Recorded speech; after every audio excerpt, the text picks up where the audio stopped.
Hi, I'm Jonathan Strickland. And you can call me the Pied Piper.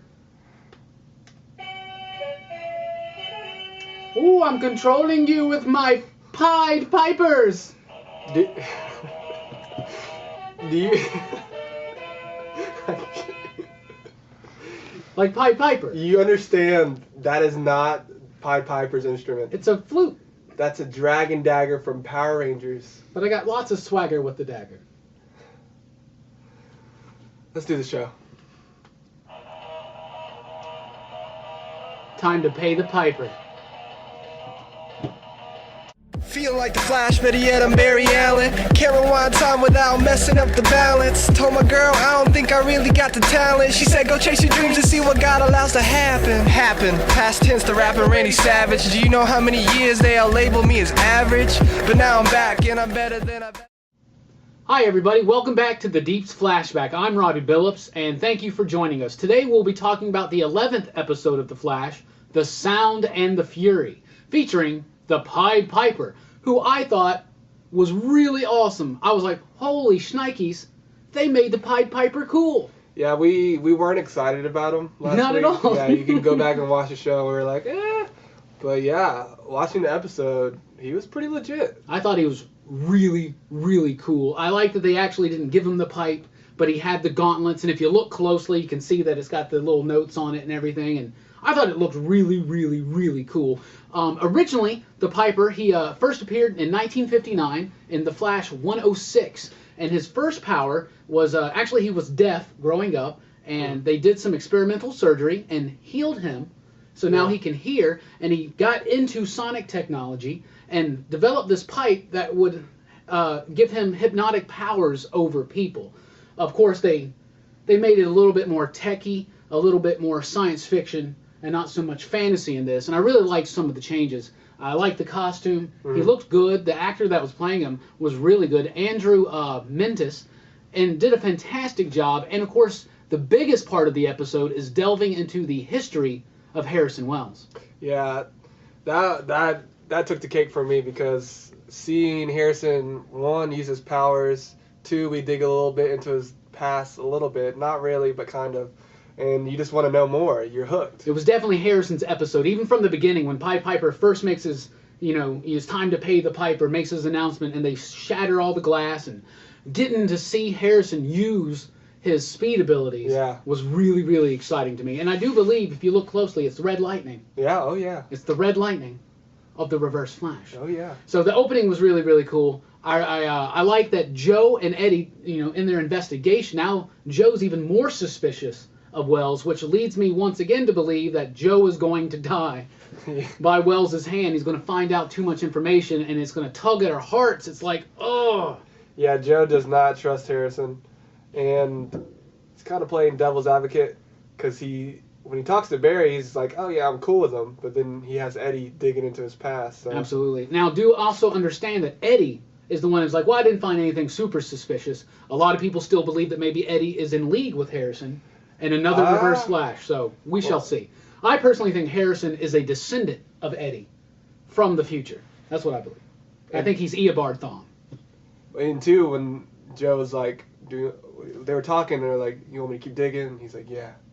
So there's more to it. I don't know. Maybe he's Eddie's not the one to be... He's excited about it. Maybe Eddie's not the one to be looking into it. Speaking of Joe, his daughter Iris gets a cool little arc. She finally becomes a journalist. I really like that story. I like that they're moving her into that direction. I like how she only gets the job because of her connection to the Flash, yet she uses her gumption, if you will, and proves that she can do it, that she has what it takes. And I really like the scene with her and Harrison, where Harrison singles her out amongst all the reporters. I thought it was a really cool story for her. Good movement for that character. Yeah, I like it because, it's staying true to the comics. That's who she is in the comic books. And then two, love that Harrison calls her out because it's like, once again, we now are seeing like, okay, this dude knows stuff. He's from the future, probably, that we know of.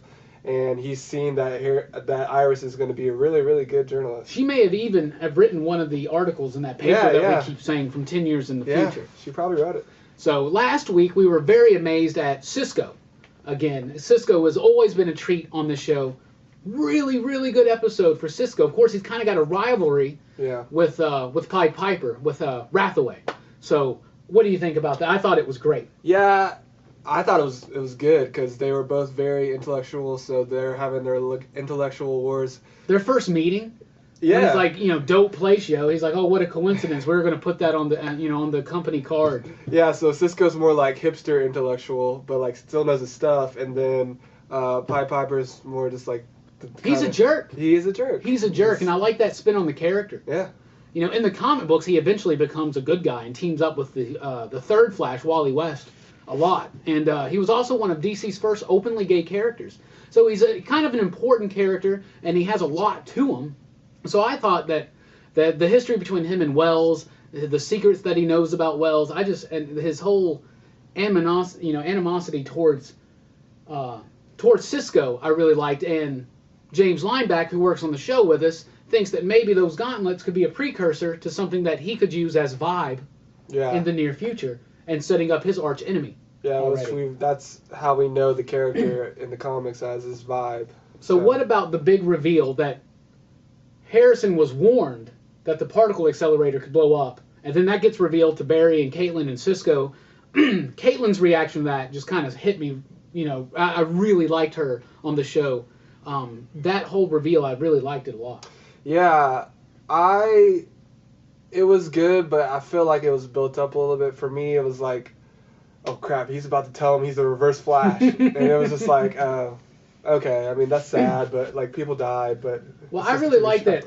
It helped Barry understand that what does he really know about Wells? Like, he doesn't know anything about this guy, and he just trusts him. And it was cool to see that trust break a little bit. But of course, by the end of the episode, it's repaired. And even though we know that Harrison is up to no good and is the Reverse Flash, you're still kind of pulling for him because he's still on Team Flash right now. And it's this weird, I don't know, it's just this weird thing, knowing that he's bad, but kind of still not wanting it to be true.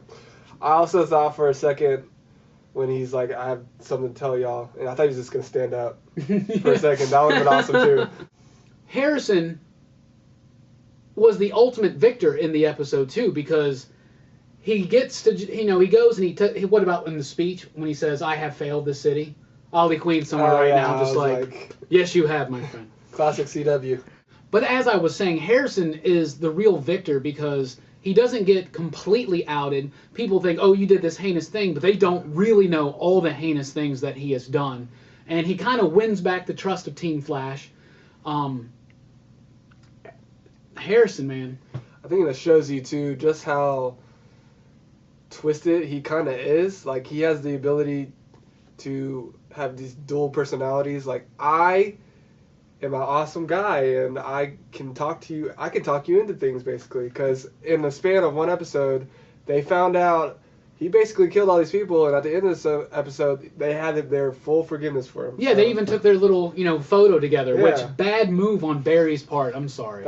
But that was cool to see that he could take a photo of himself. Photo selfie. Does that still count as a selfie? Yeah. Of course it does.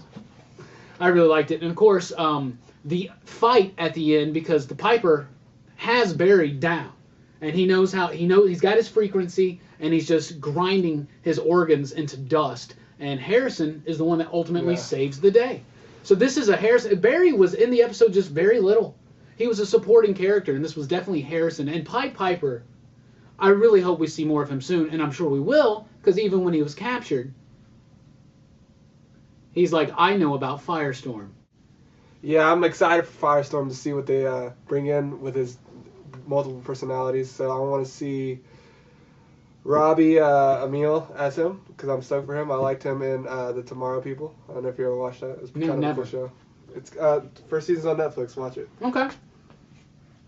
They are definitely now in the second half of this season going to really go full board with the Firestorm subplot, and we will see him very, very soon. I even believe in the next episode, Professor Stein makes an appearance. Awesome. Possibly, I believe so. So, Pied Piper, I like the conclusion of the episode. And then, of course, you get the very end of the episode, which is usually Harrison doing something creepy. And the big, big thing for Flash fans is the acknowledgement of the Speed Force. Now, in the comic books, the Speed Force is what gives Barry and the other Flashes their powers. And depending on which decade the comic book that you're reading is from, the explanation of the Speed Force, it changes all the time. But it is what gives the speed to Flash and the other Flashes, even the Reverse Flash. So hearing that his Speed Force levels were being depleted, that just really like made us very excited. The nerd inside of me just jumped and did cartwheels, like 80 of them in a row. Yeah. 88, and we go back to the future. Yeah, I'm stoked for the Speed Force. I'm excited to see how they use it, if they're going to use it more. Hopefully they do. What happens when Barry finds out that he can tap into that? That takes his powers to a whole new level. Once Barry learns about the Speed Force, he's able to use his powers in more elaborate and creative ways. I mean, like we say before, we haven't seen him vibrate through things yet. Yeah. We haven't seen the Flash do 80% of what he can actually do, and that's one of the reasons why he gets his tail kicked every single episode. Yeah. This episode, of course, as well. I liked it. I liked the episode overall. I thought Pied Piper was great. I was really excited. The whole plot had me going. The Harrison Wells spotlight, I enjoyed it immensely, and of course, the icing on the cake was recognizing the Speed Force, which early on we were wondering if they were ever going to do that. So It was really cool for us Flash fans to actually see that. Yeah, I like Pied Piper. I think the actor who played him delivered.